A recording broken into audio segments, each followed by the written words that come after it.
नमस्कार, आप देख रहे हैं रफ्तार मीडिया। मैं हूं आपके साथ रक्षंदा खान। आगे आप मेरे साथ देखेंगे उत्तराखंड की तमाम छोटी बड़ी खबरें विस्तार से, लेकिन उससे पहले नजर डाल लेते हैं हेडलाइंस पर। आसमान से बरस रही आफत से पहाड़ में बड़ी दुश्वारियां। कुमाऊं में भूस्खलन के बाद 55 सड़कें बंद। पिथौरागढ़ के धारचूला में बादल फटने से बहा वैली ब्रिज, मैदान में भी दिख रहा असर। राष्ट्रपति चुनाव में क्रॉस वोटिंग को लेकर अटकी कांग्रेस की सुई। करण माहरा के बाद प्रीतम का बयान आया सामने। विधानमंडल दल की बैठक बुलाकर होना चाहिए मंथन। रुड़की में फर्जी दवाई बनाने वालों को खिलाफ एसटीएफ ने की छापेमार कार्रवाई। कागजी दस्तावेज न मिलने पर फैक्ट्री सीज।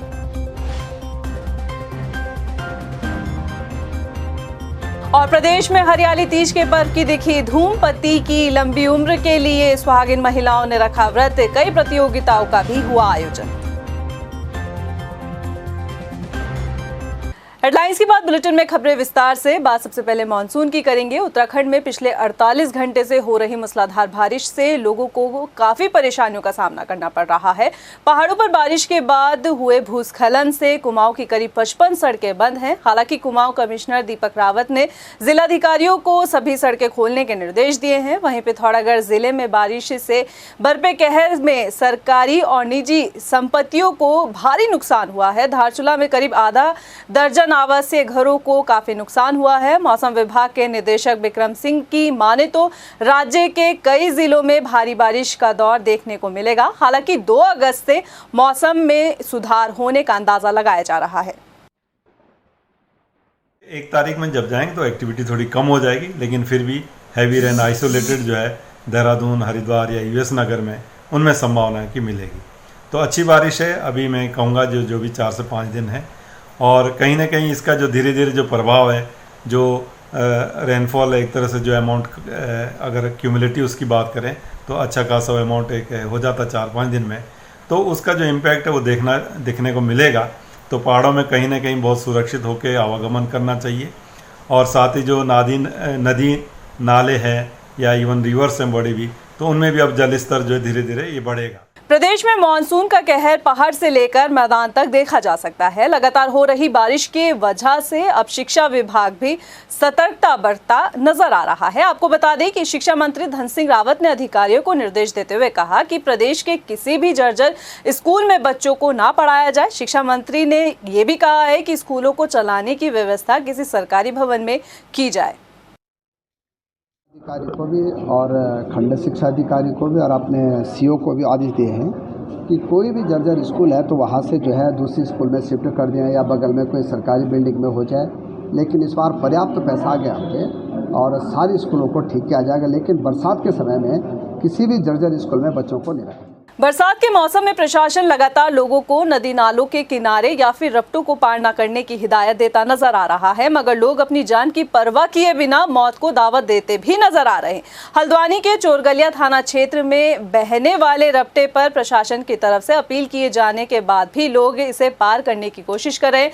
इस दौरान रपटे पर बह रहे बाइक सवार लोगों को पुलिस ने बचा लिया है और एक बड़ी अनहोनी होने से टल गई।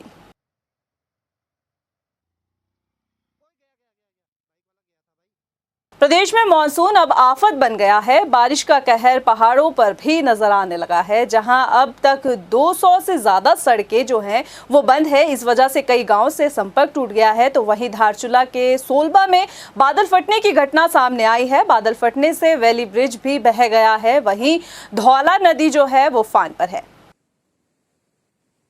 उत्तराखंड में मानसून सक्रिय है और वहीं अगर आप बात की जाए उत्तराखंड की सड़कों की, तो यहाँ पर मानसून की सीजन में उत्तराखंड की जो सड़कें हैं उसे काफी नुकसान हुआ है। चलिए इस रिपोर्ट में आपको दिखाते हैं और बताते हैं कि प्रदेश में मानसून आने के बाद कितनी जो सड़कें हैं उन्हें कहां तक नुकसान हुआ है।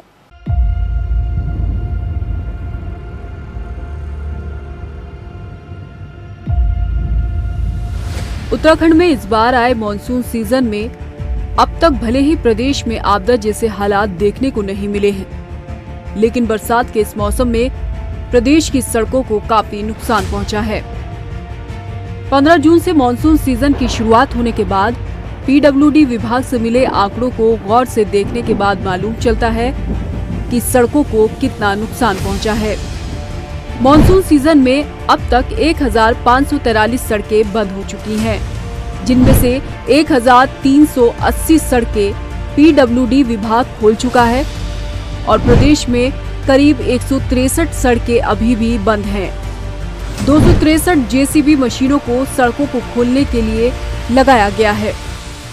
इसमें अब 15 जून से लेकर अब तक जो कल की सूचना है मेरे पास में 1543 सड़कें बंद हुई थीं और जिसमें से 1380 सड़कें हमने खोल दी हैं। 163 सड़कें अभी बंद हैं, जिनके लिए हमने खोलने के लिए 263 जेसीबी मशीन्स लगाई हुई हैं।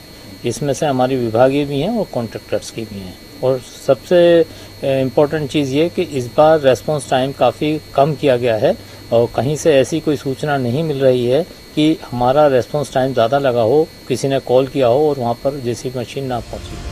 ये आकलन सड़कों को हुए नुकसान को लेकर है, लेकिन बजट के हिसाब से अगर नुकसान को आंका जाए तो इसे एक बड़ा नुकसान समझा जाएगा।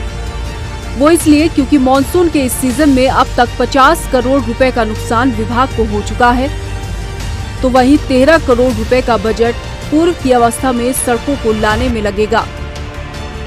बरसात के इस मौसम में कई पुलों को भी नुकसान पहुंचा है, जिनकी मरम्मत के लिए करीब 1 करोड़ रुपए की विभाग को जरूरत है। हमारे जो सड़कें हैं उनको काफ़ी क्षति पहुंची है। इसमें पूर्व अवस्था में लाने के लिए सड़कों को 50 करोड़ रुपए की नुकसान हुआ है और उनको यातायात के लिए खोलने के लिए अभी तक जो मेरे पास सूचना है 13 करोड़ 85 लाख रुपए की आवश्यकता होगी। और साथ ही हमारे कुछ सेतु भी उनका प्रोटेक्शन वर्क्स हैं या कुछ सेतु खराब हो गए हैं, उनके लिए भी हमको 1 करोड़ रुपए की अभी क्षति पहुंची। कुल मिलाकर देखें तो अभी तक मॉनसून सीजन में सड़कों को काफी नुकसान पहुंचा है, जिसकी भरपाई के लिए पीडब्ल्यूडी विभाग को अच्छे खासे बजट की भी जरूरत है। लेकिन सड़कों को बनाने के लिए फिलहाल बरसात का मौसम अनुकूल नहीं होगा। हालांकि विभाग की माने तो इस बार सड़कों को खोलने के लिए जो रिस्पांस टाइम रहा वो काफी कम हो गया है और ये डिपार्टमेंट के लिए एक अचीवमेंट भी है। रफ्तार मीडिया के लिए देहरादून से मनीष डंगवाल की रिपोर्ट।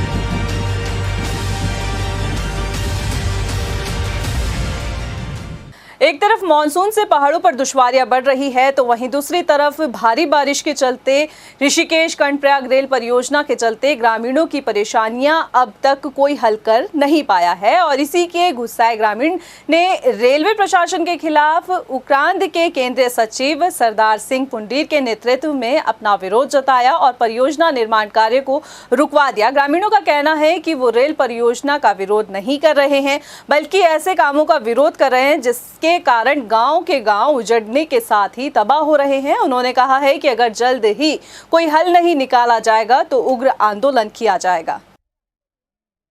कई बार हमने ये देखा यहाँ पे कि जो यहाँ पे टनल है, इसकी वजह से जो टनल बनने के हमने पहले 2020 में भी हमने ये पहली आवाज हो गया था कि जो 2020 में जो टनल बन रहा, इससे जो टनल बनने से जो हमारे प्राकृतिक स्रोत है वो सूखने के कगार पे। आज वही नौबत आई, ग्रामीणों के जो पूरे रास्ता अवरुद्ध हो चुके हैं, जो पानी के स्रोत अवरुद्ध हो चुके हैं, बच्चों का आवागमन जो स्कूल जाना था वो अवरुद्ध हो चुके हैं, यहाँ तक कि मकानों में दरार आ गई। हम लोग जो है गाँव के बहुत परेशान हो रखे हैं। जब यहाँ पे LNT कंपनी आई, यहाँ पे उनका प्रोजेक्ट का काम चल रहा है, उसके दौरान जो ब्लास्टिंग हो रही है उसके दौरान हमारे मकान में पूरे दरारें आ रखी है और दरारें आने के कारण हम लोगों ने बाहर फिर रहे हैं आजकल। और इन्होंने बोला यहाँ पे LNT वालों ने कि आप कहीं भी यहाँ पे कंपनी में आपको जॉब मिलेगी। मुझे यहाँ पे 6 महीने काम करते हुए हो गए, लेकिन अभी तक उन्होंने कोई एक्शन नहीं लिया, ना मुझे 1 भी रुपये मिला हुआ है। पहाड़ों पर मानसून सीजन में टूट रहे आसमानी आफत के कहर से मैदान में भी दुश्वारियां बढ़ने लगी हैं। आने वाले कुछ दिनों तक मौसम का मिजाज यूं ही बरकरार रहने वाला है। बिगड़े मौसम के मिजाज के बीच जहां लोगों को सावधान रहने की जरूरत है तो वहीं राज्य के कई जिलों के लिए अलर्ट भी जारी किया गया है।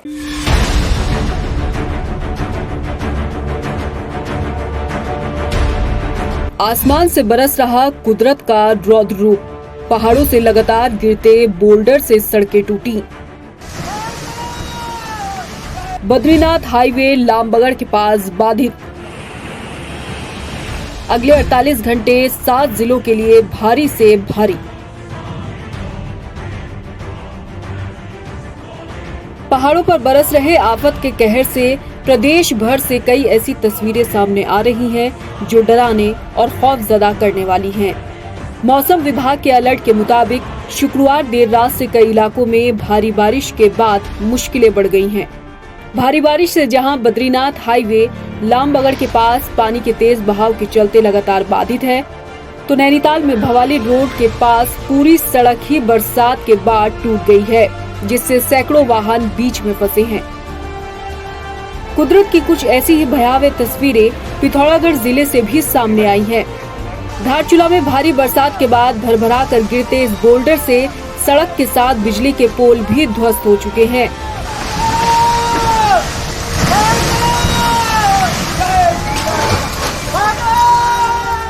तो दूसरी तरफ उत्तरकाशी में उफनाती नदी के बीच स्कूली बच्चों को टीचर्स नदी पार कराते दिख रहे हैं। पहाड़ों पर हो रही बरसात से नदियां भी उफान पर हैं। देवप्रयाग में अलकनंदा नदी खतरे के निशान को छूकर बह रही है। राजधानी देहरादून में भी देर रात से हो रही मूसलाधार बारिश से जगह जगह जलभराव होने से लोगों की परेशानियां बढ़ती दिखाई दी। मौसम विभाग की तरफ से अगले 48 घंटे 7 जिलों के लिए भारी रहने वाले हैं। फिर आप जब 30 और 31 तारीख में जाएंगे जुलाई के, तो उसमें भी अच्छी बारिश है, हल्की से मध्यम तो पूरे प्रदेश में है ही है। साथ में जो भारी या बहुत भारी वर्षा है, तो उसमें जो देहरादून, नैनीताल, चंपावत या पौड़ी डिस्ट्रिक्ट है, तो इनमें अच्छी संभावना है कि हैवी से वेरी हैवी रेन जो है, और बागेश्वर डिस्ट्रिक्ट भी जो अंदर के हैं, तो इनमें आप देखेंगे कि जो 30 और 31 तारीख को जो है, तो इनमें हैवी से वेरी हैवी रेन कहीं कहीं पर 30 और 31 तारीख को भी इन डिस्ट्रिक्ट्स में देखने को मिलेगी, जो कि देहरादून, नैनीताल, चंपावत, बागेश्वर और इधर पौड़ी की अगर बात करें तो इनमें ये मिलेगी। फिर 1 तारीख में जब जाएंगे तो एक्टिविटी थोड़ी कम हो जाएगी, लेकिन फिर भी हैवी रेन आइसोलेटेड जो है देहरादून, हरिद्वार या यूएस नगर में, उनमें संभावना है कि मिलेगी। उत्तराखंड में अगले 48 घंटों के लिए 7 जिलों में भारी से भारी बारिश का अलर्ट जारी किया गया है। लिहाजा आने वाले 1-2 दिन प्रदेश के लिए भारी रहने वाले हैं। ऐसे में जहां लोगों को सतर्क रहने की जरूरत है, तो नदी नालों के किनारे बसे लोगों को भी दूर रहना होगा। उधर आपदा प्रबंधन को भी हर सिचुएशन से निपटने के लिए तैयार रहने की जरूरत है। रफ्तार मीडिया के लिए देहरादून से ब्यूरो रिपोर्ट।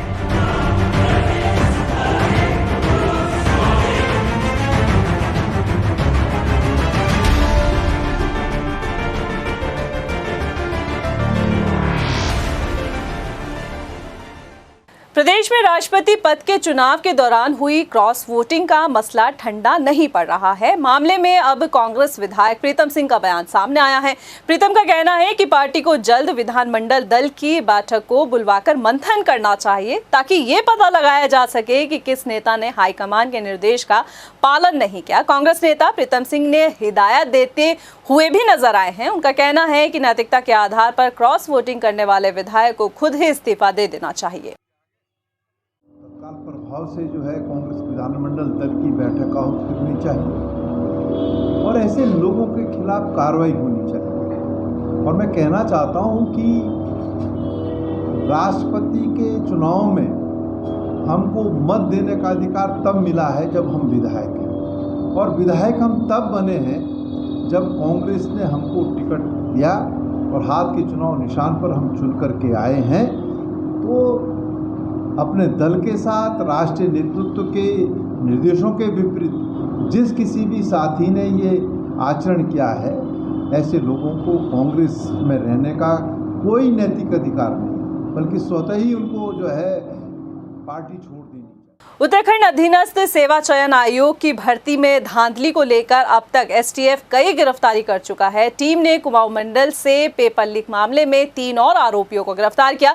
एसटीएफ की गिरफ्त में आया आरोपी एसपी गणर सहित 2 पुलिस जवान हैं। इनके पास से 35 लाख रुपए भी बरामद किए गए। आपको बता दें कि पेपर लीक मामले में एसटीएफ 1.20 करोड़ कैश के साथ ही इन्वेस्टमेंट का खुलासा कर चुकी है।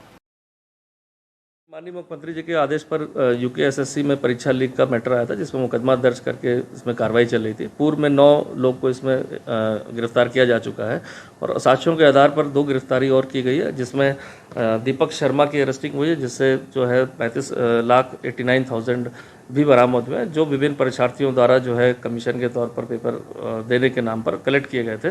साथ ही साथ आरक्षी अमरीश गोस्वामी की भी अरेस्टिंग हुई है, जो काशीपुर में नियुक्त था और वो भी पेपर इस लीक माध्यम में जुड़ा हुआ था, क्योंकि उसने भी कैंडिडेट को अपने गांव के क्षेत्रों से उसमें लाके उस पेपर को दिया गया था। दोनों की गिरफ्तारी करके माननीय न्यायालय को भेजा जा रहा है। साथ ही साथ इसमें अब तक जो 11 गिरफ्तारियाँ हुई हैं और काफ़ी सारे ऐसे नाम आए हैं, क्योंकि जो पैसे आए हैं और जिन छात्रों ने दिए हैं वो सभी लिंक हमने आपस में एक दूसरे से कनेक्ट कर लिए है। प्रदेश में एक बार फिर से ग्रेड पे की मांग उठने लगी है। पुलिस परिवार की महिलाओं ने 4,600 रुपए ग्रेड पे की मांग पर एक हफ्ते में संज्ञान न लेने पर सरकार को आंदोलन की चेतावनी दी है। बता दें कि प्रेस कॉन्फ्रेंस कर पुलिस परिवार की महिलाओं ने कहा कि ग्रेड पे के नाम पर सरकार पिछले 1 साल से गुमराह करने का काम कर रही है। महिलाओं ने सरकार की मंशा पर सवाल उठाया कि अगर माननीय मुख्यमंत्री जी अभी भी हम उनको बोल रहे हैं, आप लोगों के माध्यम से बोल रहे हैं कि अगर हमारे 4600 ग्रेड पे संज्ञान लेते हैं तो हमें धरना प्रदर्शन करने की जरूरत ही नहीं है। हमें टाइम दे दो, 1 महीना 2 महीना, हमें डेट फिक्स करवा दो कि जी इस महीने तक तुम्हारा ग्रेड पे पास हो जाएगा, जियो पास हो जाएगा। अगर नहीं करते हैं, हमें 1 हफ्ते के अंदर अगर हमें कोई रिस्पॉन्स नहीं मिलता है मुख्यमंत्री जी के यहाँ से, तो हम इसके आगे जो हमारा उग्र रूप होगा हमारी मातृशक्ति का, उसे हम न रोक सकेंगे और न पकड़ सकेंगे। हमारा उग्र धरना प्रदर्शन होगा पूरे उत्तराखंड में, ये हमारा वादा है। वहीं विकासनगर के त्यूनी के पास पिकअप वाहन 700 मीटर खाई में जाकर गिर गया। खाई में गिरने की वजह से 2 लोगों की मौत हो गई। जानकारी है कि स्थानीय लोगों की मदद से शव को बाहर निकाला गया। मृतकों की पहचान की गई है। रुड़की के भगवानपुर क्षेत्र में दवाइयों की फैक्ट्री में एसटीएफ ने बड़ी छापेमार कार्यवाही की है। छापेमारी के दौरान पता चला कि कंपनी के पास लाइसेंस तो है, लेकिन कंपनी के मालिक पर कोई दस्तावेज नहीं मिले, जिसके बाद कंपनी को सीज कर दिया गया। इससे पहले एसटीएफ हरिद्वार और देहरादून में भी प्रतिबंधित दवाई बनाने और फर्जी दवाई कंपनियों के खिलाफ एक्शन ले चुकी है। बेसिकली देखिए, ये हेल्थ का इशू बहुत बड़ा है, क्योंकि स्वास्थ्य के कारण चाहे कोरोना के समय में देखा गया हो, काफ़ी सारे नकली इंजेक्शन, रेमडेसिविर और दवाओं, उसको देखते हुए हमने भगवानपुर बेड लक्सर में काफ़ी सारी कार्रवाई और फर्जी फैक्ट्रियों को पकड़ा था, जो नकली दवाएं बना रहे थे या ऐसे जो उनके पास लाइसेंस थे। इसी तरह की कार्रवाई कल रात हमने भगवानपुर क्षेत्र में भी करी है, जहाँ पर लाइसेंस के जो थे, लाइसेंस तो था, लेकिन जो अधिकृत बनाने वाला व्यक्ति था उसके पास कोई ऐसे वैलिड डॉक्यूमेंट्स नहीं मिले थे। काफ़ी सारा प्रोडक्शन हो रखा था। चूँकि मामला ड्रग से रिलेटेड है, तो वो ड्रग विभाग द्वारा ही उसकी पुष्टि की जा सकती है कि ये असली है कि नकली है, या उसका जो कंटेंट है वो कि हानिकारक है या सही है। तो इसके लिए पूरी फैक्ट्री को सील कर दिया गया। जो भी वहाँ माल था करीब बरामद हुआ है, उसके भी सैंपल्स अलग अलग ले लिए गए। तो मुझे लगता है कि रिपोर्ट आने के बाद सारे तथ्य सामने आ जाएंगे। प्रदेश में स्वास्थ्य विभाग स्वास्थ्य संबंधी सुविधाओं को दुरुस्त करने की हर मुमकिन कोशिश करता नजर आ रहा है, लेकिन सुविधाओं के साथ राज्य के अस्पतालों में कर्मियों की काफी कमी है। इस खामी को दूर करने के लिए अब स्टाफ नर्स की भर्ती के पदों पर भर्ती के लिए स्वास्थ्य विभाग ढांचा तैयार कर रहा है। अपर सचिव आशीष श्रीवास्तव की माने तो तैयार हो रहे ढांचे को शासन और मंत्रालय की सहमति मिलने के बाद नर्सिंग स्टाफ की तैनाती का रास्ता साफ हो जाएगा।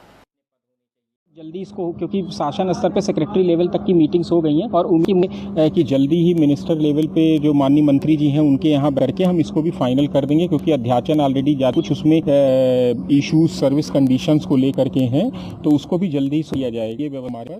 प्रदेश में तीज का त्योहार बड़ी धूमधाम के साथ मनाया गया। तीज पर जगह जगह कई कार्यक्रम आयोजित किए गए, जिसमें महिलाओं ने हिस्सा लिया। तस्वीर लोहाघाट की है। आईटीबीपी परिवार की महिलाएं तीज को बड़ी उत्साह के साथ मनाती नजर आ रही हैं। आपको बता दें कि तीज पर सुहागिन महिलाएं अपने पति की लंबी उम्र के लिए व्रत रखती है। वहीं मसूरी में भी हरियाली तीज पर्व को बड़ी धूमधाम के साथ मनाया गया।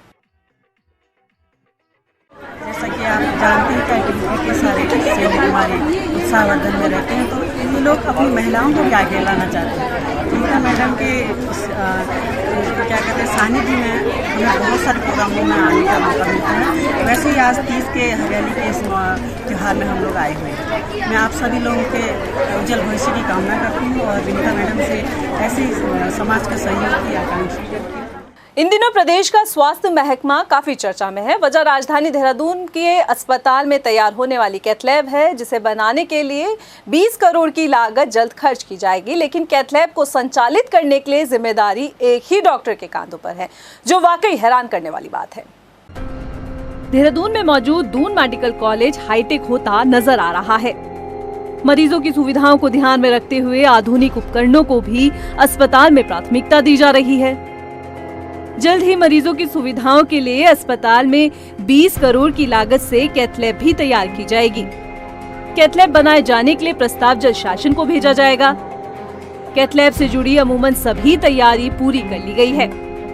कैथ लैब तैयार हो ये अच्छी बात है, लेकिन कैथ लैब कौन चलाएगा ये बड़ा सवाल है, क्योंकि जिस दून मेडिकल कॉलेज में कैथ लैब बनाने की तैयारी की जा रही है, वहाँ कार्डियोलॉजिस्ट के लाले हैं। जानकर हैरानी होगी कि अस्पताल का कार्डियोलॉजिस्ट विभाग एक ही डॉक्टर के कांधों पर चल रहा है। कार्डियोलॉजिस्ट को लेकर ये हाल प्रदेश के आमतौर पर सभी सरकारी अस्पताल का है। वहीं जब मंत्री धन सिंह रावत से ये सवाल किया गया कि कैथ लैब को किसके भरोसे पर चलाया जाएगा, तो उन्होंने क्या कहा, आप खुद ही सुन लीजिए। ऐसा है कि कोई भी काम एक डॉक्टर के भरोसे में होता है। हमारे डॉक्टरों की, मैंने पहले कहा कि डॉक्टरों की नियुक्तियाँ हो रही हैं और हर प्रकार के डॉक्टर जो है, सर्जन से लेकर हर प्रकार के डॉक्टरों की नियुक्तियाँ की जाएगी, ताकि स्वास्थ्य व्यवस्था और अच्छी हो जाए। कैथ लैब इसलिए बनाना जरूरी है कि ताकि हमारे मरीज जो है प्राइवेट हॉस्पिटलों में जो शिफ्ट होते हैं, और चलाने के लिए डॉक्टरों की पर्याप्त रूप से व्यवस्था की जाए। जहाँ मंत्री डॉक्टरों की नियुक्ति की बात कह रहे हैं, वहीं स्वास्थ्य महकमे में कार्डियोलॉजिस्ट की कमी पर विपक्ष ताना कस रहा है। कैथ लैब तैयार करने से पहले स्टाफ की कमी को पूरी करने की कांग्रेस हिदायत दे रही है। करोड़ों की लागत से कैथ लैब बनाई जाएगी, ये हमने समाचार पत्रों के माध्यम से पढ़ा, लेकिन सरकार ये तो बताए कि उस कैथ लैब में कार्डियोलॉजिस्ट कितने होंगे, क्योंकि जो हमें ज्ञात हुआ है पूरे उत्तराखंड में सरकारी अस्पतालों को अगर पूरा मिला भी दें तो एक कार्डियोलॉजिस्ट मात्र भर है, और वो कितने दिनों तक रुकेंगे इसका भी भरोसा नहीं है। तो लैब पर खर्च करने से पहले ज़रूरी है कि आप डॉक्टरों की उपलब्धता पर तो बात करें, उस पर तो चर्चा करें, कार्डियोलॉजिस्ट तो लाएं यहाँ, तभी तो कैथ लैब आपकी सफल हो पाएगी। ये जरूर है कि स्वास्थ्य सुविधाओं को दुरुस्त करने के लिए आधुनिक उपकरण काफी जरूरी हैं। लेकिन हाईटेक बिल्डिंग में हाईटेक उपकरणों को चलाने वाला 100% एजुकेटेड स्टाफ न हो तो वे उपकरण सफेद हाथी के समान है। रफ्तार मीडिया के लिए देहरादून से सुशांत की रिपोर्ट।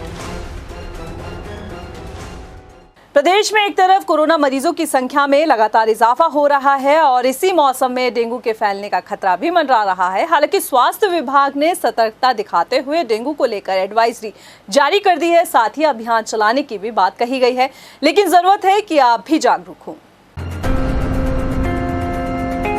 प्रदेश में जहां एक तरफ कोरोना मरीजों की संख्या में इजाफा हो रहा है, वहीं डेंगू का खतरा भी अब मंडराने लगा है।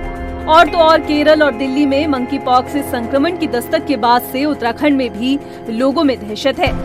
हालांकि स्वास्थ्य विभाग ने एडवाइजरी जारी की है, लेकिन जिस तरह से प्रदेश में कोरोना मरीजों की संख्या में इजाफा हो रहा है, उस पर सवाल उठ रहा है कि प्रदेश में एडवाइजरी का कितना पालन किया जा रहा है। प्रदेश में पैर पसार रहे कोरोना संक्रमण की जद में अब तक 1180 मरीज हैं। स्वास्थ्य विभाग लगातार लोगों से कोरोना गाइडलाइंस का पालन करने की अपील कर रहा है, लेकिन लोग ना तो भीड़भाड़ वाले इलाकों में जाने से बच रहे हैं और ना ही मास्क लगाते नजर आ रहे हैं। 2 गज की दूरी तो दूर की बात है। वहीं अगस्त और सितंबर के महीने में डेंगू के फैलने का खतरा भी मंडरा रहा है। पिछले सालों में बेकाबू हुए डेंगू के बाद से स्वास्थ्य विभाग सतर्कता बरत रहा है। प्रदेश में डेंगू का लार्वा न पनपे, इसके लिए जल्द ही अभियान चलाया जाएगा, लेकिन जिम्मेदारी आपकी भी है कि आप खुद को कैसे बचाएं। क्या ना करें, घर में टूटे फूटे प्लास्टिक के सामान में पानी ना भरा रहने दें। पुराने गमले, टायर में ध्यान दें कि बारिश का पानी इकट्ठा तो नहीं। घर में मौजूद कूलर के पानी को वक्त वक्त पर बदलें। इस्तेमाल ना होने पर कूलर को साफ कर दें। घर के आसपास अगर पानी जमा हो तो उसे भी साफ करें। जरूरत हो तो गड्ढों को मिट्टी की मदद से भर दें। पीने के लिए इस्तेमाल होने वाले पानी को भी साफ रखें। याद रखें कि डेंगू का मच्छर साफ पानी में ही पनपता है। क्या करें? घर में मच्छर भगाने के लिए कॉइल या अन्य साधनों का इस्तेमाल करें। ज्यादा से ज्यादा शरीर को ढककर रखें, खाना भी ताज़ा और साफ खाएं। बुखार आना, उल्टी, दस्त, भूख ना लगना, शरीर में लाल चत्ते के निशान पड़ना, अगर ये देखें तो फौरन नजदीकी स्वास्थ्य केंद्र में जाकर संपर्क करें। जान है तो जहान है। आपकी समझदारी आपको डेंगू न होने से बचा सकती है। हमारी अपील है कि स्वयं जागरूक होने के साथ ही औरों को भी जागरूक करें।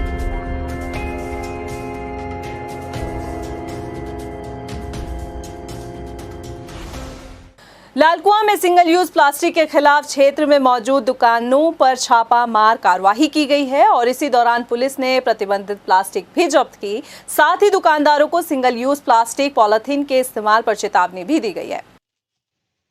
जुलाई से हमारा सिंगल यूज प्लास्टिक को बैन हुआ है, जिसके सरकार के द्वारा निर्देश की गई है, इसका नोटिफिकेशन हो चुका है। इसमें जो भी सिंगल यूज प्लास्टिक में जो डिस्पोजेबल ग्लासेस हो गए, प्लेट्स हो गई, अन्य प्लास्टिक बैग हो गए, ये अब से बैन है। तो इसमें जो आज थी हमारे द्वारा रैंडम चेकिंग की गई, जो क्षेत्र में सिंगल यूज़ प्लास्टिक बेच रहे थे उसको, इसमें हमने 3-4 कट्टे जो प्लास्टिक की सामग्री है वो जब्त भी करी गई है। वहीं शहीद उधम सिंह के बलिदान दिवस को याद किया गया है। रुद्रपुर में शहीद उधम सिंह की पुण्यतिथि पर जिलाधिकारी युगल किशोर पंत ने उन्हें श्रद्धांजलि दी, फूल अर्पण कर नमन किया। आज शहीद उधम सिंह जी की पुण्यतिथि है और ये वो शख्सियत हैं जिन्होंने अपने लिए न जी के देश के लिए जिए, अपने प्राण न्यौछावर किए और जो प्रण लिए उन्होंने देश के लिए, इस प्रणों को पूरा किया। फिलहाल के लिए इस बुलेटिन में इतना ही। मुझे दे इजाजत, लेकिन चलते चलते नजर डाल लेते हैं हेडलाइंस पर। नमस्कार। आसमान से बरस रही आफत से पहाड़ में बड़ी दुश्वारियां। कुमाऊं में भूस्खलन के बाद 55 सड़कें बंद। पिथौरागढ़ के धारचूला में बादल फटने से बहा वैली ब्रिज, मैदान में भी दिख रहा असर। राष्ट्रपति चुनाव में क्रॉस वोटिंग को लेकर अटकी कांग्रेस की सुई। करण महारा के बाद प्रीतम का बयान आया सामने, विधानमंडल दल की बैठक बुलाकर होना चाहिए मंथन। रुड़की में फर्जी दवाई बनाने वालों को खिलाफ एसटीएफ ने की छापेमार कार्रवाई, कागजी दस्तावेज न मिलने पर फैक्ट्री सीज।